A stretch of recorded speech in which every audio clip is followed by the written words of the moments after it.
And we're here for another episode of Glad You Asked. I'm your co-host, John Lopez. Jeff is somewhere in China or LA or who knows where Jeff is right now, designing something, building something amazing. But in place of Jeff, I have a much better guest, Come on. co-host today. I think let's call this episode 22. First of all, I think this is Glad You Asked episode 22. Thanks for tuning in. And I'm here with Ip Man. How are you, brother? What's going on? Good. It's been awesome, man. I'm flying back to Canada, Ottawa, Canada tonight. So I'm glad we kind of got this going at the very last last day. But that's how we roll, right? Sometimes we gotta do ad hoc stuff. We gotta do this grassroots. It's all about that at the end of the day. That's right. Hey man, the energy. Every time I meet with you, the energy is so positive. I just love being around you, Thanks, feeding man. off of this positive energy and your brilliance and your creativity. And for those who don't know, before we even get into what you're about to show us, it's amazing.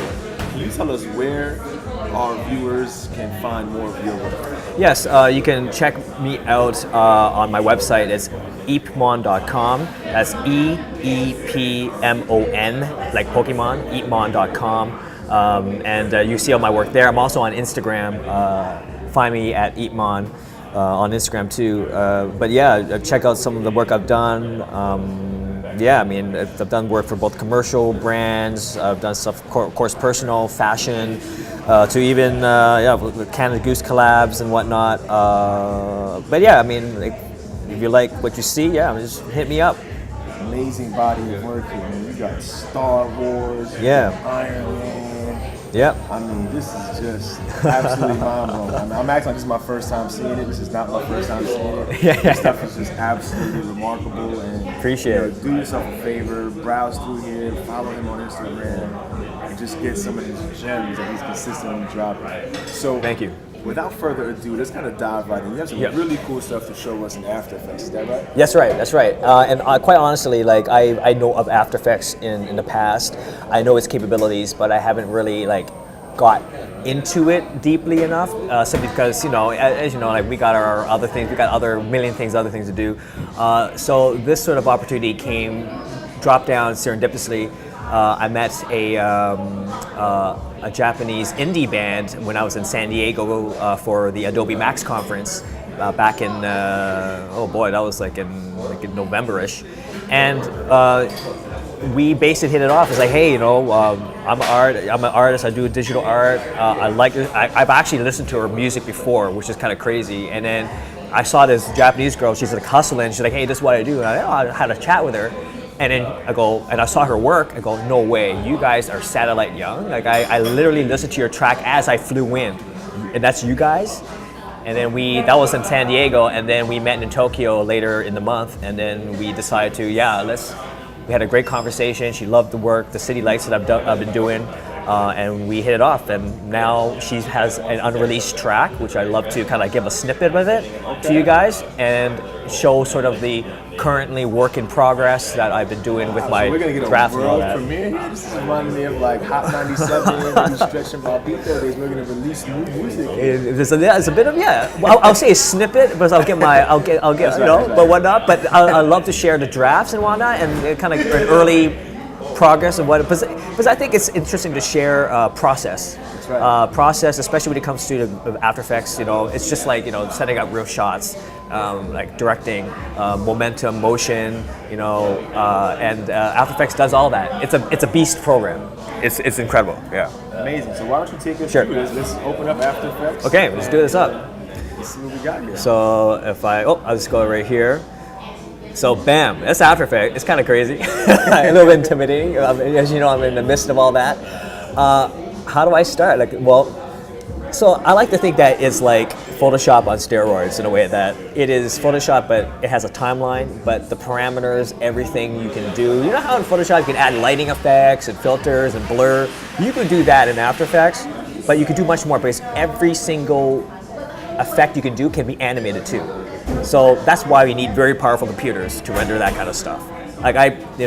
Quad core, I say now I think I need an 8-core processor to do this. I can't promise you that my computer is that powerful, No, but no, this can no for sure. So, I mean, I guess for people who are first into getting into After Effects, first of all, like you got to look at it into different chunks. I think you can see my mouse cursor, right?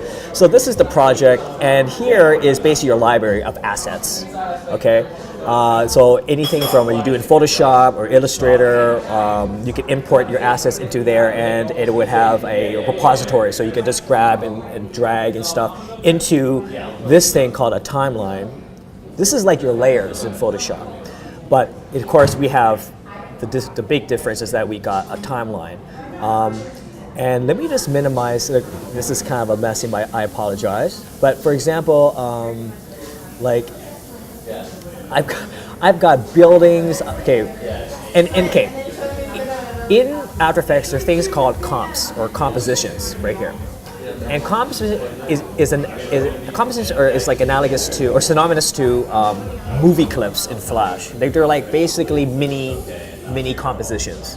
So you can have a master composition, but mini compositions you can make little movies within the master. So you can kind of like organize things. You can have 100 different comps, and then you can drag these comps into your timeline, and then you can build it from there. It's kind of like Inception, right? Because you can have layers of things going on in one comp, and then put it inside of another comp. That's right. They have their own little universes. That's right. Right.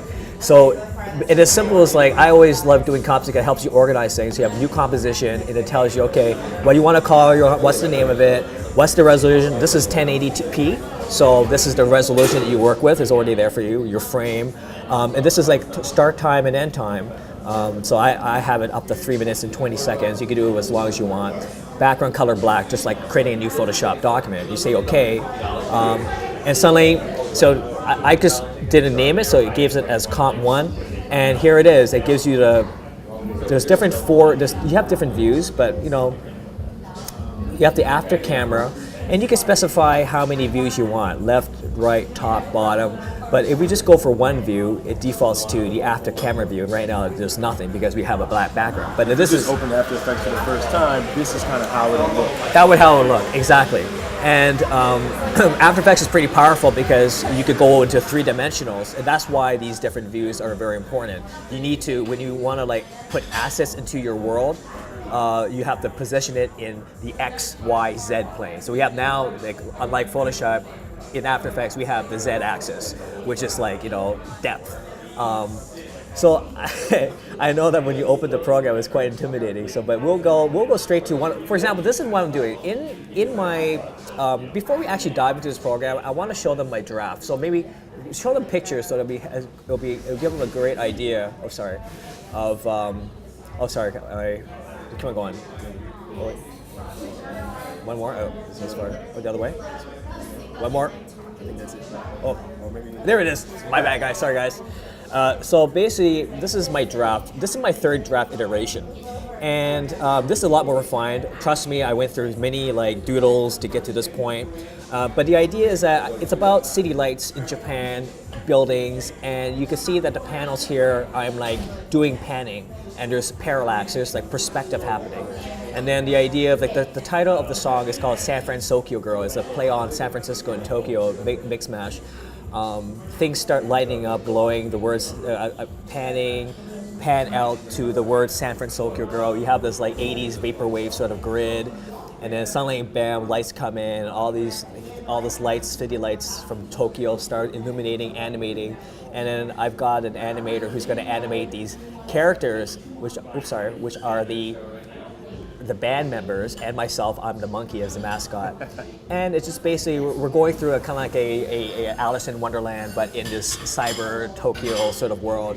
They're all going together, and then I'm just setting up the shots. These are the keyframes, right?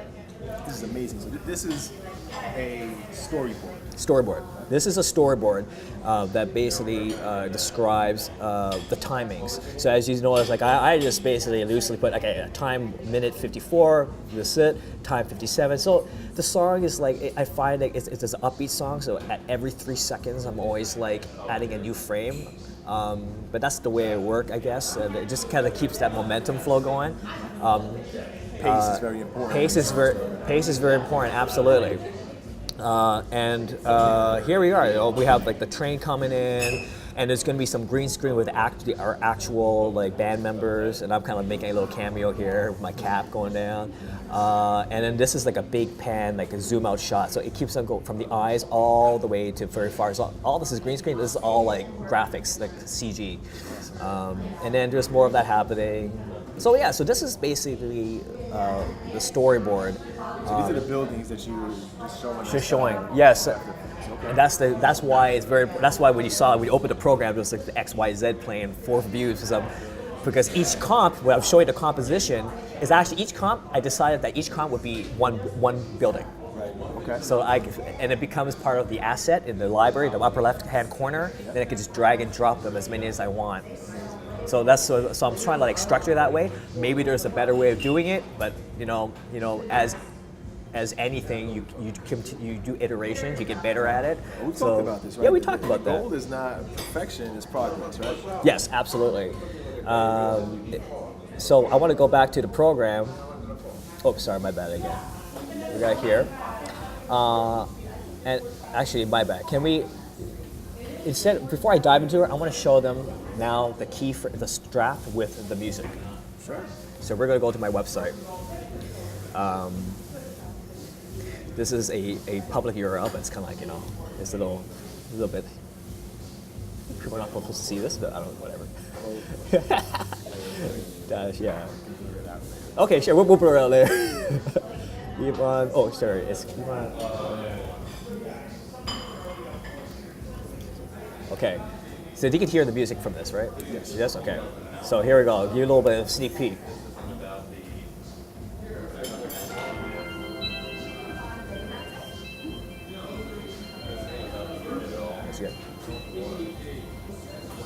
So here is as the sun is setting, the panning of the layers. Suddenly, the buildings start to energize, and then choo choo choo, San Francisco girl, pan out, boom, all one shot. Remove the background, eat Montana satellite young, and then bam, everything's electrified. Things are moving.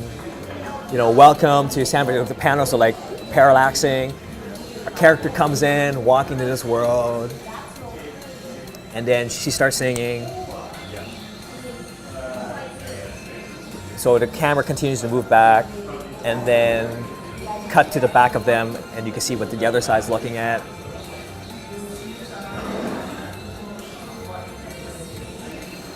And then more shots of the panels. So I'll probably just like kind of go. Yeah, they're walking towards, and then they go into the elevator, and they're going to this area that's high up. So now the camera starts panning. This is kind of like a nod to Mega Man 2, where at the beginning, I don't remember playing that as where the elevator goes up, right? So there's a bit of a vaporwave 80s sort of like take on it. They're like looking up, they're going higher up into the elevator. Far shot.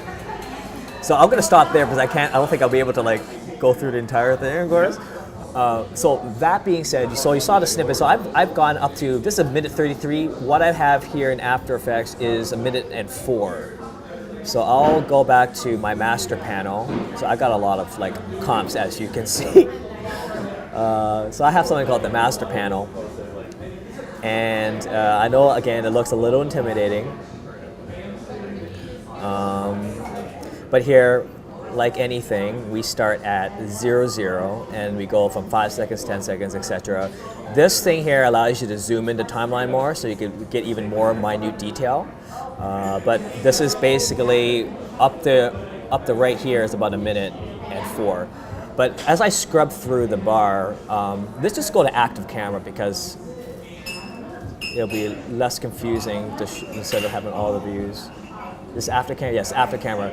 So as you recall from the beginning, there was like buildings happening, and the camera basically goes through some scenes, another cut, another perspective of the angle. We got the grid lines going, another parallax effects of the buildings. Okay, and I did a couple tests before. Like I was able to successfully animate each of these panels. So these are just placeholders, but imagine every side is animated and it's glowing. So that means so the reason why I created comps So if we look at our building, this is building 1. I'm going to double click on the building 1 comp. This is all you see, okay? This is a 3D object. This is a 3D object. So you're seeing, right now you're seeing after camera mode, but if you go like 4 views, you shall see, this is the left side. So we're looking at the building from the left, we're looking for the building from the right, we're looking for from the building from the top, which I'll zoom up. This is the ceiling. We're looking from the top, and yeah. So and there's also, of course, front and back, which are not there. What's awesome about that is if I'm able to animate all of these 4 corners, then the one comp has 4 different visuals. And so for me, I just need to make maybe, I mean, this is probably excessive. I have to make 6 buildings. Imagine 6 times 4 is 24 different variations. Then I have more enough to set up my scene. Right. So I don't need to create, so that's, building comps allows sort of like duplication, replication, and trying to find efficient ways to group them together and just drop them to the scene. So basically that's how I set up my compositions. And I was mentioning earlier, I have a master comp, which is here, which is really like horrendous. But if I scroll down, I've got like buildings here, building 3, building 5. They're all there, and I drop them in the timeline. And there's parts where I put keyframes and where they should. So these ones appear like about a minute in. So if I can I click on this? This is the active camera. But basically, if I make this disappear. So just like Photoshop, the eyeball, if I make this disappear, it's gone, right? They're gone. Gone.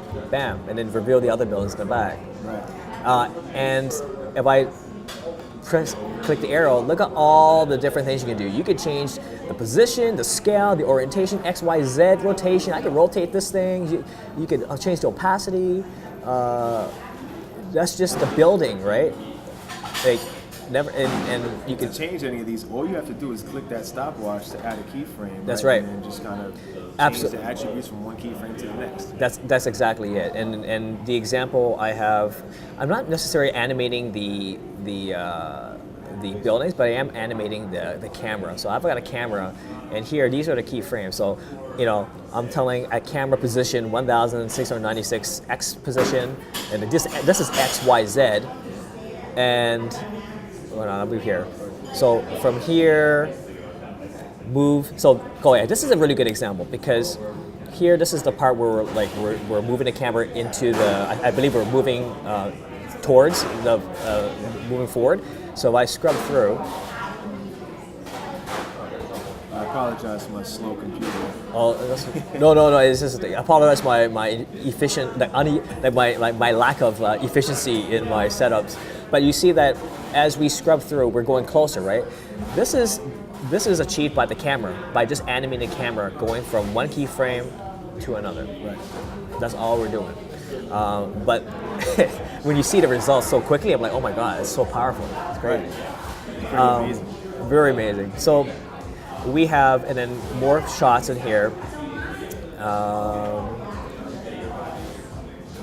So we see that some of the stuff we're showing in the storyboard is now translating into the actual. So we're really getting a true comprehensive glimpse of your mind. Like we're taking a tour through the mind of a genius. I want you guys to understand this. So we started from a conversation that you had kind of randomly. You're listening to this music on an airplane. You ended up meeting the artist, and you have this conversation. You connect. And I wasn't even planning to go to Adobe Max, but I decided to go. Like all these dots started to click, and then if I had not decided to go, I would have not be doing a music video right now. Right. So it goes from that to your thoughts and ideas to drawing down on paper to then into a PDF to an animated PDF to After Effects and just totally coming to life. I mean, this is exciting. You must be thrilled about this. I'm excited. It's a passion. I consider it as an artwork, so I'm very passionate about it. I get to really work in video. I mean, that's so cool, and because a lot of my work is 2D. But I've always been told that, man, we got to animate this, and here's my opportunity to do this, and for a person that's the other side of the world. Right. So how cool is that, right? And then who knows what will happen afterwards. All I know is I got to do a good job, make them happy. We're happy. They're going to release the album to the Japanese audience first. I think they're going to be performing in South by Southwest too. Yeah, but not. I won't have this ready by that time. But I mean, everyone's doing their part, and we both do a good job. And who knows what happens? This is amazing. So one of the biggest things I take away from this, and I hope that our audience maybe gets some of this, and you're not traditionally trained per se in using After Effects, right? Nope. After Effects is merely the tool you chose to use, but the genius in this, and what I want to say, first of all, go to art school, study what you want to study, be a geek. I'm a geek, you know what I mean? I've been playing around in After Effects and Photoshop, and some episodes you see me try my hand at Illustrator, or, Jeff is amazing at Illustrator. And it's great to kind of understand these tools, but really they're just tools in the end, right? So what I love about what you're doing here is you had an idea, and then you fleshed out your idea, and then the next step was, okay, what tool can help me best execute my idea? Absolutely right. Sometimes people go in the other direction, like, wow, After Effects is such a sexy program, and it is, right? I'm a geek. I can watch YouTube videos and tutorials on other people's masterful skills. And that's crazy, all day long, right? It's nuts. But that doesn't really help us kind of create the story, and that's really the heart of it, isn't it, right? So, I mean, you did this the right way. I think you started with the story, the gem, and then you translated that. Okay, what tools can I use to? Interesting. Yes, that's true. Right. Yeah. Absolutely right. And I think a lot of us, viewers, myself included, of course, we see the end product, and we're like, wow. But really, it's not rocket science. I mean, we break it down. You break down the scenes. You break down, what are the tools. And you just make it happen. Maybe it may not be the right tool, but if you are able, I'm not saying it's not the right tool, but maybe you may not be using After Effects, but you still got it done. That's completely valid, right? I mean, I always believe there's more than one way of doing what you want. But at the end of the day, no matter what you do, it comes down to the concept. It comes down to the script. It comes down to drawing it out, fleshing it out, the meat of it all, right? And that's where the magic is. It's pencil, paper, whatever. The magic is really in the paper. The end result is executing it is anyone's guess. You can do whatever, however you want it, right? That's right. So that's why I'm really excited about that. And since Chris is very slow, I've already rendered. And let me show you some of the tests I've done. I guess I'll go here. So this is this the video? Hold on, let's see if I have it. Hold on. My bad. Did I not copy the whole thing? Let me see if I have. Sorry, guys. I'm gonna have to go through these files. Only. Okay. Well, I can show these beginnings. For example, I'm not a master at it yet, but I know how to test it. So if I could go here, I had to first test. Okay, can I move around a camera in a three-dimensional space? Yes, I can. Right. Well. These are all the different angles, right? And you colored them so you know what sides are showing when. Absolutely. And I realized I screwed up. See right here? I screwed up here because this backing is a little bit further in. So, okay. And then I asked myself, okay, add a grid. Can I animate this? Just a simple animation. Once I capture that simple thing, I know what to do. I know I can see the big picture now. Plug something else. Right? Okay, can I do that? Perfect. Everything's okay. Nothing, grid looks okay. I can make a better grid.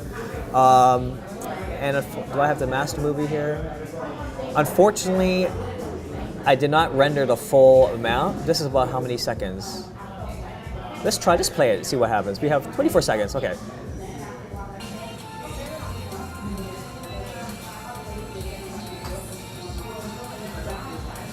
So smooth, when you're not having to do with render times. That's right.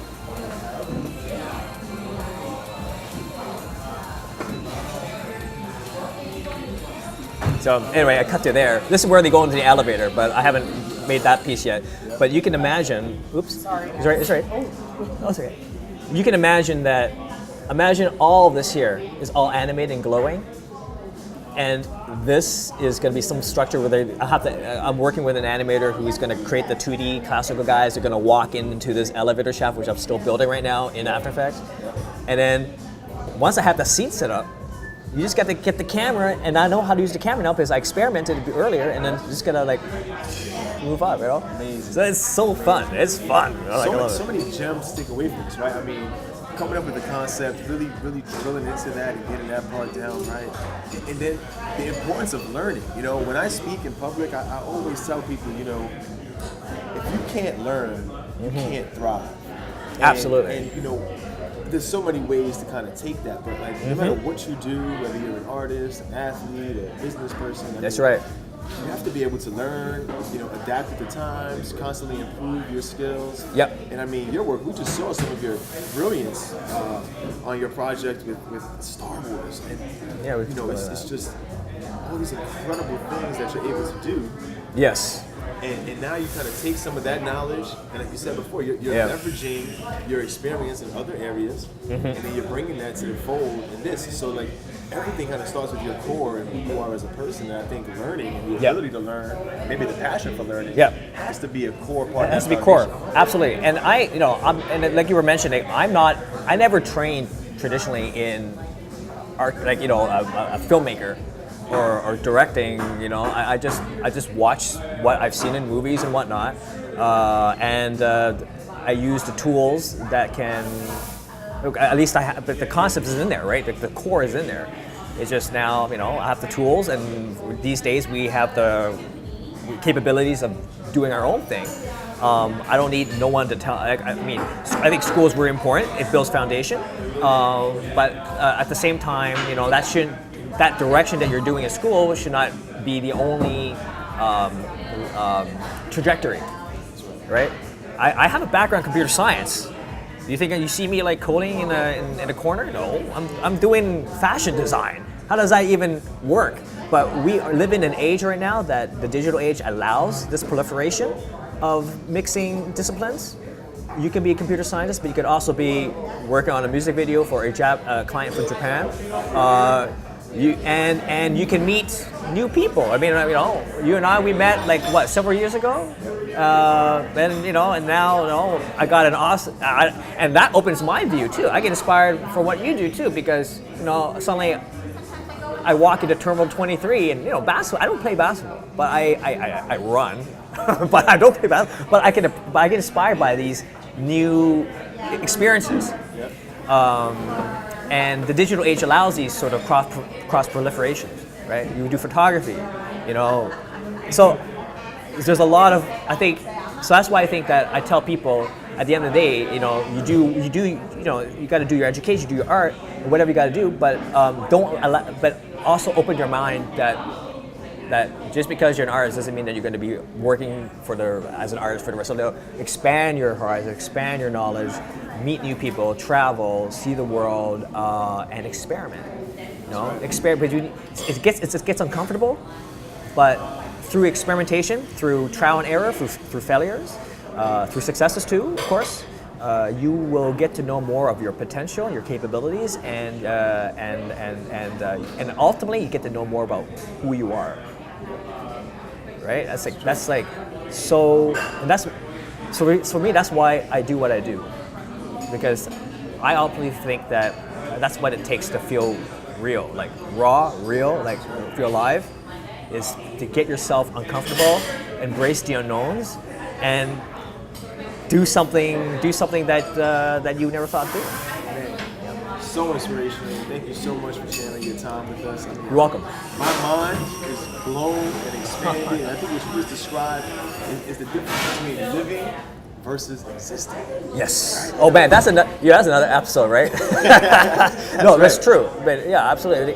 Yeah, because then you get to know yourself. Then you start thinking about these things. Then you realize, my God, like, you know, the world is actually big, but it's also very small in the grand scheme of. That's right. We're looking at After Effects, and we're thinking about timelines. This concept of time and being in a present moment. You know, as a photographer, I'm doing my best to freeze time. Right, I'm trying to really savor every single moment and try to, you know, emphasize its power and impact and longevity and preserve that historically, so that That's right. our successors can come in and kind of experience that, hopefully, Yep. through some of these images, and whether they move or whether they're still. Yep. No, It's totally. just a fascinating thing. Hey, Yeah. once again, anytime we meet, it's always a pleasure. It's always powerful, impactful. Thank you for sharing your wisdom with us.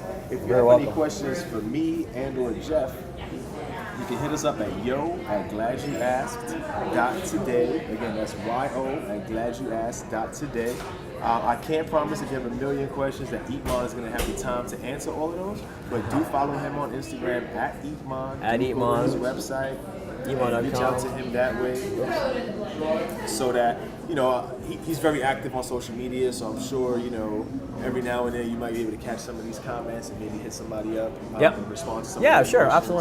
absolutely. See, there's a terminal. See, I have to post this because I'm coming to see you, and that's when John took me to Terminal 23. So, it's, I like that. It's inspiring. But yeah, just hit me up, whatnot. Any questions? Let me know.